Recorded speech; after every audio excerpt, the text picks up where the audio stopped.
Now that we've made it through March, which historically has featured some pretty big snowstorms and can be pretty chilly like this year, I think it's safe to put a bow on and offer some perspective about the winter of 2013-14.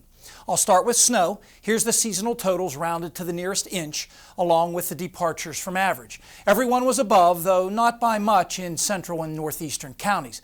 But in the southeast, it was way above.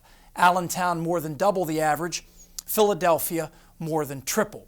As far as where this ranked historically, the 137 inches in Erie was 5th snowiest on record. The 63 inches in Pittsburgh was good for 10th place.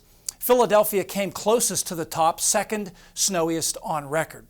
And what's interesting there is that both the number 1 and number 3 snowiest winters had huge snowstorms of 2 feet or more. But this year, the biggest was just over a foot.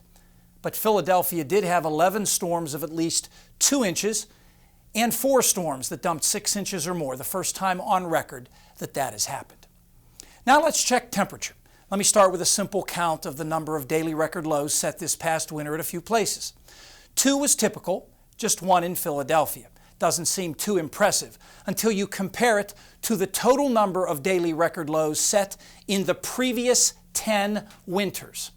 Truth is, record chill in the cold season has been hard to come by recently, another reason this winter really stood out.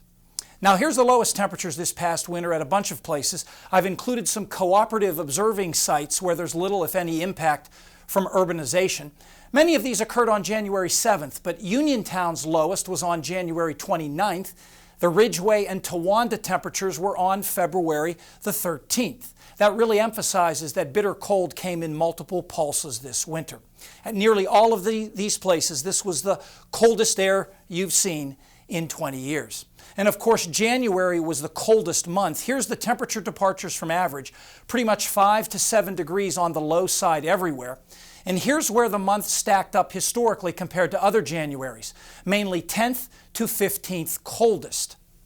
So it was cold, but not anywhere near record-breaking. And for most of these places, we have on the order of 100 years of data. By the way, this is about where the winter as a whole stacked up historically as well. Finally, this was a winter that just kept on giving. Here's the temperature departures for March. Like January and February, it was well below average across the state by anywhere from 4 to 8 degrees.